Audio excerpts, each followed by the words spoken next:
च्या एका गावात एक गरीब शेतकरी राहत होता. त्याचं नाव गणू होतं. घरात फार गरिबी, शेती कोरडी पडलेली, बायको आजारी आणि कर्ज डोक्यावर. एक दिवस निराश होऊन तो म्हणाला, स्वामी तुम्ही खरे असाल तर माझी काहीतरी मदत करा, नाहीतर मी संपलो. त्या रात्री त्याला स्वप्न पडलं. स्वामी समर्थ पांडे या वस्त्रात दिसले आणि म्हणाले, घाबरू नकोस, उद्या सकाळी शेताच्या पूर्व बाजूला खोद. सकाळी उठल्यावर त्याला वाटलं हे फक्त स्वप्न असेल, पण तरीही श्रद्धेने तो तिथे खोदायला लागला. थोड्याच वेळात त्याला जुनं तांब्याचं भांडण सापडलं. त्यात काही नाणी आणि दागिने होते. त्याने ते विकून कर्ज फेडलं, बायकोचा इलाज केला आणि शेती पुन्हा उभी केली. काही दिवसांनी तो अक्कलकोटला गेला. स्वामींच्या दर्शनाला उभा राहिला. स्वामी त्याला पाहून हसले आणि म्हणाले, काय रे गणू, भांडण सापडलं ना? गणूच्या डोळ्यात सांडू वाहू लागले. गणूच्या डोळ्यातून अश्रू वाहू लागले. त्याला कळलं, स्वामी सर्व जाणतात, भक्ताची हाक कधीही वाया जात नाही. या अनुभवातून काय शिकायला मिळतं? श्रद्धा ठेवा, पण किती करा. संकटात घाबरू नका. स्वामीवर विश्वास ठेवल्यास मार्ग नक्की निघतो. स्वामी समर्थ नेहमी म्हणायचे, भिऊ नकोस, मी तुझ्या पाठीशी आहे. तुला हवं असेल तर मी 10 मिनिटांच्या भावपूर्ण युट्यूब स्टोरी स्क्रिप्ट पण बनवून देऊ शकतो, किंवा यावर आधारित फोटो रील्स आयडिया पण देऊ शकतो. मूल आणि स्वामींची कृपा. अक्कलकोटला एक आई आपल्या 5 वर्षांच्या मुलासोबत दर्शनासाठी आली होती. गर्दी खूप होती. दर्शन घेताना तिचा मुलगा अचानक नजरेआड झाला. आई घाबरली, रडू लागली. सगळीकडे शोधलं पण मुलगा सापडेना. ती स्वामींच्या चरणी जाऊन रडत म्हणाली, स्वामी माझं लेकरू परत द्या, मी तुमच्याशिवाय कोणाकडे जाऊ. थोड्या वेळाने मंदिराच्या मागच्या बाजूला एक फकीर त्या मुलाचा हात धरून उभा होता. मुलगा शांत होता. फकीर आईजवर येऊन म्हणाला, घाबरू नकोस, तुझं लेकरू सुरक्षित आहे. आईने मुलाला मिठी मारली. क्षणभर ती त्या फकीराकडे पाहायला वरली, पण तो कुठेच दिसेना. ती धावत स्वामींच्या दर्शनाला गेली. स्वामी तिला पाहून हसत म्हणाले, काय गण, लेकरू सापडलं ना? आईच्या अंगावर शहारे आले. तिला कळलं. स्वामी स्वतः येऊन तिच्या लेकराचं रक्षण करून गेले. या अनुभवातून शिकवण, स्वामींवर पूर्ण विश्वास ठेवा. संकटाच्या क्षणी त्यांचं नाव घ्या. त्या दृश्य रूपानेही आपल्या पाठीशी असतात. तुला हवं असेल तर यावर मी 10 मिनिटांची युट्यूब कथा स्क्रिप्ट रीलसाठी डायलॉग किंवा भावपूर्ण फोटो प्रॉम्प्ट तयार करून देऊ शकतो. स्वामी समर्थ महाराजांचा अद्भुत अनुभव, हरवलेलं लेकरू. आणि 10 मिनिट युट्यूब स्क्रिप्ट. संवाद सुरुवात, हलकम भक्ती में संगीत, घंटानाद तक.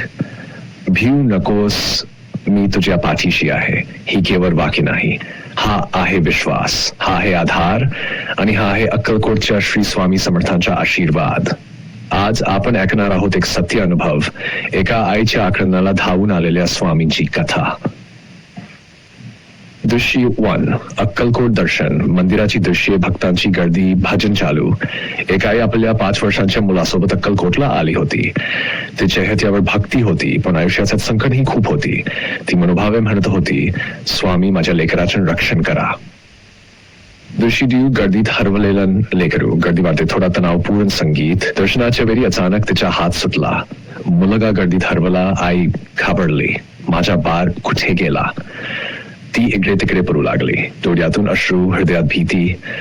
दृश्य 3, स्वामींच्या चरणी आक्रोश आहे. स्वामींच्या समोर जाऊन रडू लागली, स्वामी माझं लेकरू परत द्या, परत द्या, मी तुमच्याशिवाय कोणाकडे जाऊ. संगीत शांत होतं.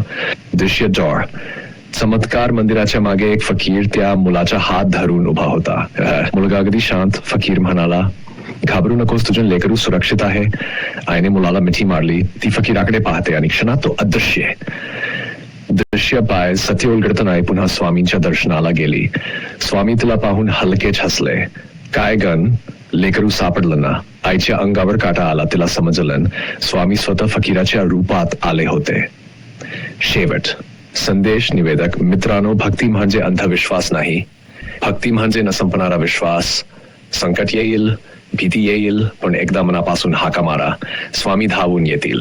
कारण ते म्हणालेच आहेत, भिऊ नकोस, मी तुझ्या पाठीशी आहे. शेवटी स्वामी समर्थ जपती शून्य वेळा हलक्या आवाजात. अक्की तुला हवं असेल तर मी या स्क्रिप्टसाठी scene wise camera angles, background music suggestion, reel short version minute, thumbnail text description plus tags सगळं तयार करून देतो. तारक मंत्र मानला जातो. तारक म्हणजे जो तारतो, संकटातून, भीतीतून, दुखातून मुक्त करतो. मंत्राचा अर्थ श्री दिव्य शक्ती लक्ष्मी मंगलता, स्वामी सर्वांच्या पालन करता, गुरु समर्थ, सर्व काही करण्यास समर्थ, सर्व शक्तिमान म्हणजेच जो सर्व समर्थ आहे आणि भक्तांना संकटातून तारतो त्या स्वामीच्या स्मरण. कसा जप करावा? सकाळी किंवा रात्री शांत ठिकाणी बसून ते वेळा जप मारे मनात पूर्ण श्रद्धा आणि विश्वास ठेवून शक्य असेल तर स्वामींचा फोटो समोर ठेवून फायदे भागार. मन शांती मिळते, भीती कमी होते, अडचणीमधून मार्ग निघतो, आत्मविश्वास वाढतो. शेवटी एका मनापासून म्हणूया, श्री स्वामी समर्थ, श्री स्वामी समर्थ, श्री स्वामी समर्थ.